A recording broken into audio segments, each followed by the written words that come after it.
اعوذ باللہ من الشیطان الرجیم بسم اللہ الرحمن الرحیم۔ السلام علیکم۔ چلیے آج آپ کو ہم اللہ تعالیٰ کے رسول حضرت محمد صلی اللہ علیہ وسلم کے اس واقعے کی طرف لے کے چلتے ہیں جس سے دنیا کا جتنا بھی نظام تھا اس میں ہلچل مچ گئی۔ دنیا کے آج تک سائنس میں بھی اس کو دیکھا جا رہا ہے، پرکھا جا رہا ہے۔ بگ بینگ نام سے ایک بڑا واقعہ ہوا ہے جس کو یہ کہتے ہیں کہ یہ اسی دور میں ہوا ہے، اور وہ واقعہ تھا جناب، آپ کو پتہ ہوگا، میں اپنے نئے جو بچے ہیں اور آپ کو بھی تازہ کرنے کے لیے ہر روز یہ ایمان افروز جو باتیں ہیں اس کو کرتے رہنا چاہیے تاکہ شیطان ہمارے دلوں کو پسمردہ نہ کر دے، ہمارا دین سے ہماری رغبت دور نہ کم ہو جائے۔ تو چلیے میں قرآن پاک سے پہلے شروع کرتا ہوں حسب وعدہ کہ قرآن پاک اس کو کس طرح شروع کرتا ہے اور بتاتا ہے ہم سب کو۔ چلیے دیکھتے ہیں۔ یہ پارہ 15 ہے جی، اور سورہ بنی اسرائیل 17 نمبر سورہ ہے۔ اسی سورہ سے ہی شروع ہوتا ہے۔ بسم اللہ الرحمن الرحیم۔ سبحان الذی اسری بعبدہ لیلا من المسجد الحرام الی المسجد الاقصی الذی بارکنا حولہ لنریہ من آیاتنا انہ هو السمیع البصیر۔ کیا بات ہے، ماشاء اللہ۔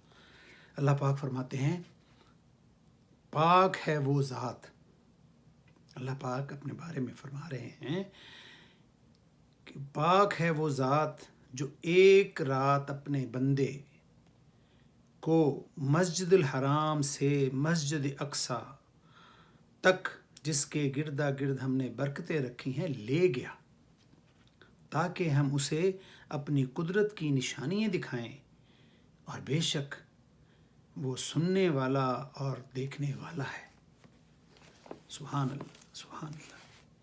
اب اس جو جملہ ہے اللہ پاک نے بولا ہے، اس میں کوئی کمی ہے کہ آپ کو اور مجھے انڈرسٹینڈ نہ ہو کہ یہ فزیکل تھا، یعنی کہ جسمانی طور پر لے گیا تھا، یا روحانی لے گیا تھا۔ جب کسی نے کسی بات میں کجی نکالنی ہوتی ہے یا نقص نکالنا ہوتا ہے تو بہانے 100 ہیں۔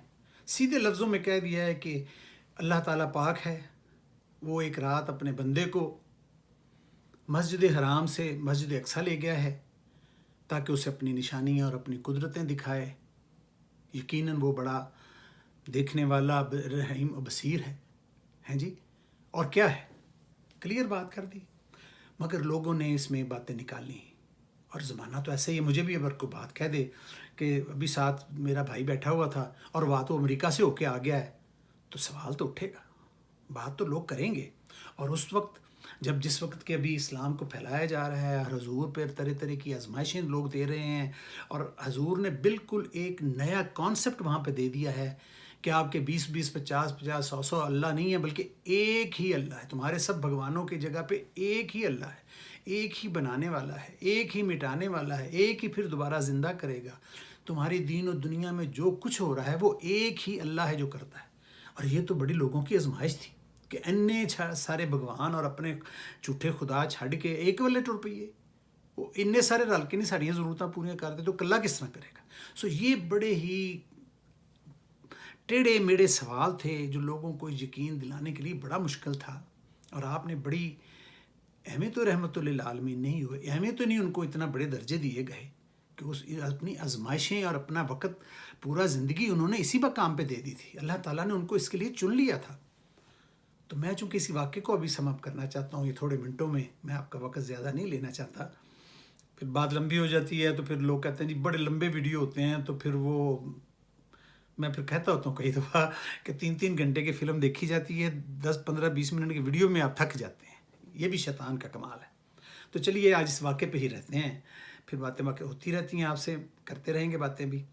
تو جناب وہ جیسے ہی آپ نے صبح یہ اعلان کیا کہ رات میں ایسے یہاں سے مجھے اللہ تعالیٰ وہاں پہ مسجد اقصی لے گیا تھا، تو مسجد اقصی اور مسجد حرام کا یعنی مکے سے مصر کا جو فاصلہ ہے اس زمانے میں مہینوں کا ہوتا تھا، اور نہ کوئی جہاز تھے، نہ کوئی ایسی چیز تھی کہ راتوں رات بندہ ہو کے واپس بھی آ جائے۔ اور پھر آپ نے کہا میں وہاں سے آگے آسمانوں پہ بھی گیا تھا، لو جی وہاں تو ایک کوہرام مچ گیا، گئے کی ہو گیا جی، تو بس ہے ہی مسئلہ جھوٹو جھوٹ دا ہی ہے، یہ سب فراڈ ہے کیتا جا رہا ہے. لوگوں نے تو شور مچا دیا، کفار نے شور مچا دیا. تو اس واقعے میں لوگوں کے لیے آزمائش بھی تھی کہ دیکھتے ہیں کیڑا تواڈے نال ہے، حضور صلی اللہ علیہ وسلم دے نال کون ہے، کیڑا تواڈی گل تے یقین کرتا ہے، آنکھیں بند کر کے کون چلتا ہے اپنے اللہ کے لیے، اپنے دوست کے لیے، اپنے رسول پاک صلی اللہ علیہ وسلم کے لیے. تو ابو جہل اللہ عالم بالصواب، اسی کا نام آتا ہے، بات کسی اور کافر تو ایک سے ایک بڑا تھا، وہ تو جی بھاگا. اللہ انہوں نے کہا لے بھائی اج نعوذ باللہ من ذالک محمد پھڑیا گیا، جھوٹ بولیا انہوں نے. باہر نکلا بھاگا ہوا اور کہنا میں انہوں دے دوستوں جا کے پوچھنا ہن دسو تسی کی کہندے ہو. اے ویکھو کی کہن ڈیا اج اندر بیٹھا کہ راتوں رات جا کے مسجد اقصی تو ہو کے آ گیا، جتے ہو ہی نہیں سکتا کبھی. گھوڑے پہ بھی چلے جاؤ، بھاگ کے بھی چلے جاؤ، اتنے مہینوں سے پہلے تو بندہ اتنے دنوں میں سے پہلے تو پہنچ نہیں سکتا واپس، اور وہاں نہیں پہنچ سکتا تو واپس کیسے پہنچ گیا. تو اس کی ملاقات جب سامنے حضرت ابو بکر صدیق آ رہے تھے، انہوں نے کہا بھائی ابو بکر، جو بھی ان کا نام پورا تھا، بلایا کہ اگر تمہیں یہ کو کہے کہ میں راتوں رات جا کے تو میں وہاں پہ مسجد اقصی سے ہو کے آ گیا ہوں، بیت المقدس کہتے تھے اسے، مسجد اقصی کہتے ہیں اس کا نام اصل ہے، میں راتوں رات ہو کے آ گیا ہوں، تو تم مان لو گے کہ میں ابھی گیا تھا صبح، رات گیا ہوں اور رات کو واپس بھی آ گیا ہوں؟ کہتے ہیں میں بالکل نہیں مانوں گا. کہنا بس لے پھر تیری ازمائش دا وقت آ گیا ہی. کہنا کیوں؟ کہنا تیرا محمد صلی اللہ علیہ وسلم اے لوگوں نو کہہ رہا ہے کہ میں راتی گیا سا، میں رات کو گیا تھا، اللہ تعالیٰ مجھے لے کے گیا تھا مسجد حرام سے مسجد اقصی، اور میں ہو کے آ بھی گیا ہوں، اور وہ تو ہور کہندا ہے کہ میں آگے آسمانوں سے بھی ہو کے آیا ہوں.